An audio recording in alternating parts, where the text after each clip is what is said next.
केंद्रीय मंत्री आरसीपी सिंह आज नालंदा जिले के थरथरी प्रखंड पहुंचे, जहां उन्होंने जनता के बीच संवाद कार्यक्रम में जनता की समस्याओं को सुने और कमियों को देखकर जमकर वर्तमान नीतीश सरकार पर बरसे। साथ ही उन्होंने जातीय जनगणना, बेरोजगारी, शिक्षा जैसे कई मुद्दों पर नीतीश सरकार को घेरने की कोशिश की है। वहीं हमारे संवाददाता से क्या खास बातचीत हुई है, चलिए इस रिपोर्ट में देखते हैं। देखिए, परसों ही हम एक गांव गए थे, वो हमारा मोहम्मदपुर पंचायत में है, बिलदरिया कहते हैं, पुराना गांव का नाम टाणा पर है।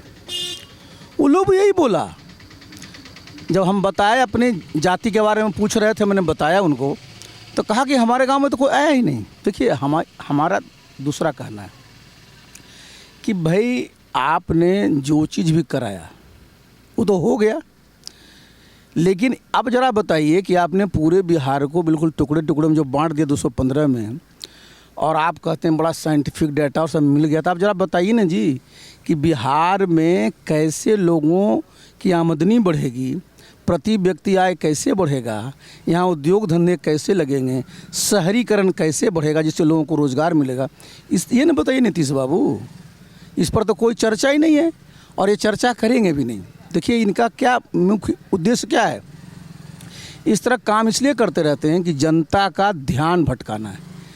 देखिए, जनता ने, बिहार की जनता ने 2020 में इनको वोट दिया था एनडीए के मुख्यमंत्री उम्मीदवार के रूप में। अब उन्होंने क्या किया, पूरा का पूरा जनादेश के साथ जो है वो किया, लेकिन आज क्या है, मुख्यमंत्री की स्थिति क्या है, शारीरिक रूप से बिल्कुल अस्वस्थ दिखते हैं। अब बताइए, जिस प्रदेश का मुख्यमंत्री शारीरिक रूप से पूरी तरह से स्वस्थ ना हो, पूरी तरह से मेंटली अलर्ट ना हो जी, क्या होगा उस प्रदेश का। वो क्या कर रहे हैं, अब वो बोल रहे हैं चीफ मुख्यमंत्री खोज रहे हैं। चीफ मुख्यमंत्री कोई पद होता है क्या। देखिए, अब नीतीश बाबू का जिस प्रकार का स्वास्थ्य है, अब हम लोग तो उनके हितैषी रहें, साथ में रहें, उनको चुपचाप इस्तीफा कर करके पहले अपने स्वास्थ्य पर ध्यान देना चाहिए।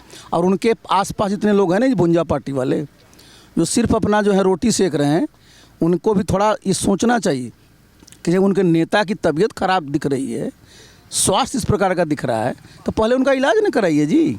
सर, कल पलटपूरा गए हुए थे जो बिहार शरीफ ब्लॉक में है, और वहाँ एक पेड़का गांव है जहाँ पे जो है प्राथमिक विद्यालय है जो एकदम पूरा जर्जर स्थिति में, और जो बच्चा है वो किसी निजी के ज़मीन में वो पढ़ाई कर रहा है। देखिए, पेड़का गाँव तो हम बहुत बार गए हैं, पलटपूरा हमारे बगल का गाँव है।